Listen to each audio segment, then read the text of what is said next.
Sebelum melakukan perbandingan kedua VGA yang ada di depan saya ini, saya ingin sedikit sharing tentang suka duka saya dalam mencari dan membeli sebuah VGA card bekas di online marketplace.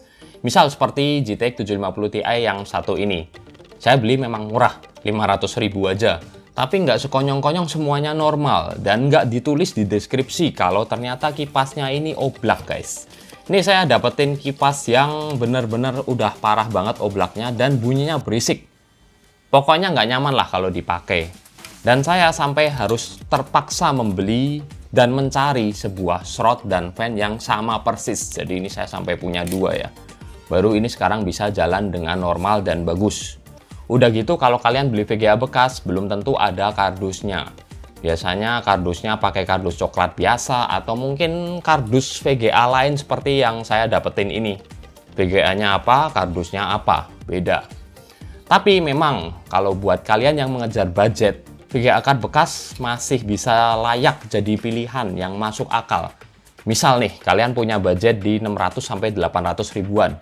Kalau kalian maksain beli VGA baru, paling kalian cuma dapetin macam GT 740 atau R7 350. Tapi kalau kalian cari bekas di range harga yang sama, kalian bisa dapetin seperti RX 560, RX 550, atau mungkin GTX 950, bahkan GTX 960 yang performanya jauh di atas VGA-VGA baru di rentang harga yang sama. Udah gitu, di pasaran ini banyak juga VGA fake. Seperti yang satu ini guys, ini tulisannya GTX 750 Ti, tapi ternyata fake. Bahkan GT 730 pun ada fake-nya. GT 730 itu udah VGA yang low end banget, yang performanya di bawah VGA onboard atau iGPU dari misal nih Ryzen 3 3200. Tapi itu pun masih dibikin fake-nya. Bayangin seberapa jelek performanya. Nah, untuk mengetahui itu kita nanti akan membandingkan kedua VGA ini gimana performanya antara yang asli, yang real GTX 750 Ti dengan yang fake di beberapa game berat. Oke, jadi langsung aja sekarang kita cus.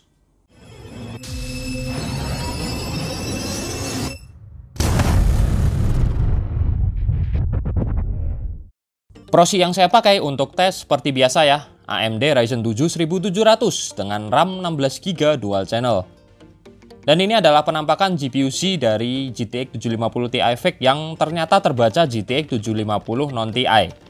Tapi BTW ini VRAM-nya kebaca 4GB guys. Tes game pertama di game favorit sejuta umat, GTA 5. Resolusinya Full HD, setting grafisnya normal.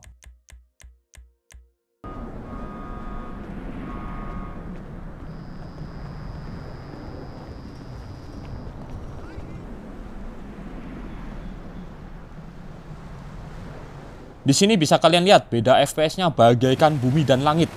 Versi fake-nya mendapatkan FPS yang bahkan nggak nyampe separuh dari versi originalnya. Walaupun begitu, menurut saya si fake ini masih cukup mumpuni, masih playable.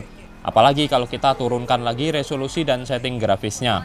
Pasti bisa dapat lebih dari 60 FPS. Tes game selanjutnya di game yang lumayan berat nih.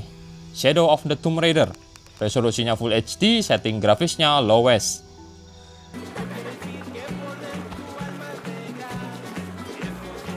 Kalau pakai GTX 750 Ti fake, selain tekstur dari beberapa objek seperti misalnya nih, baju Mbak Lara yang jadi belang-belang, FPS yang didapat pun antara 1 digit sampai belasan aja.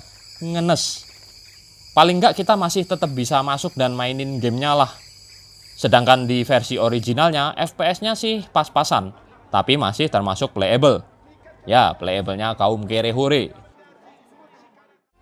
Tes game selanjutnya, game balapan yang cukup berat, Forza Horizon 4. Resolusinya masih sama, preset grafis slow. Nah, di sini si fake menolak untuk masuk ke game. Nyangkut atau ngehang di loading screen, guys. Dan ini saya sudah coba 2 kali nunggu selama 15 menitan. Nggak ada pergerakan, jadi saya anggap ini fail ya. Di sisi lain, yang versi originalnya mampu berjalan cukup lancar tanpa FPS drop walaupun cuma di kisaran 40-60an FPS. Kita coba di game yang lebih berat lagi, Assassin's Creed Odyssey. Resolusi masih sama, grafis quality low. Di sini versi fake auto gagal. saat diklik benchmark mode langsung kena kick balik ke Windows. Saya sudah coba ulang 2-3 kali juga sama. Jadi intinya nggak bisa ya, lagi-lagi failed. Sedangkan untuk versi original, FPS-nya lagi-lagi kurang memuaskan. Plus ada sedikit FPS drop di beberapa scene. Tes game berat terakhir di Horizon Zero Dawn, di mana versi fake menolak untuk masuk game dengan alasan driver terlalu tua. Ditambah kendala nggak bisa install driver terbaru di GPU fake yang satu ini. Jadi lagi-lagi gagal gaming guys. Ini adalah salah satu game terberat yang saya punya. Tapi yang mengejutkan, GTX 750 Ti versi original masih mampu menjalankan game ini. FPS-nya sih agak mengenaskan, tapi yang penting masih bisa lah kalau mau maksain main. Intinya GTX 750 Ti fake ini nggak mampu buat menjalankan game-game berat kekinian. Cuma bisa untuk game-game casual dan menengah ke bawah aja.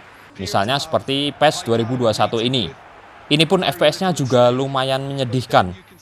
Begitu pula saat dipakai untuk main game favorit para wibu seperti Genshin Impact. Si fake ini dapetin FPS yang agak sedikit kurang playable.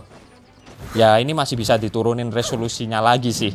Jadi HD 720p misalnya, supaya jadi lebih playable dan FPS-nya terangkat. Nah, jadi gitu ya guys, perbandingan antara GTX 750 Ti yang asli dengan yang fake. Tapi menurut saya VGA yang satu ini masih cukup worth to buy. Karena FYI saya membeli VGA fake ini dengan harga hanya 150.000 aja. Dan udah ada output HDMI-nya, cocok buat kalian yang masih pakai onboard di Intel Gen 1 atau Gen 2 yang nggak ada output HDMI dan monitornya butuh HDMI. Selain itu, ini kondisinya juga masih bagus semua, fan masih oke, jadi masih bisa dipakai kanibalan juga lah. Oke, jadi gitu aja video kali ini, saya Hendy pamit dulu dan makasih udah nonton.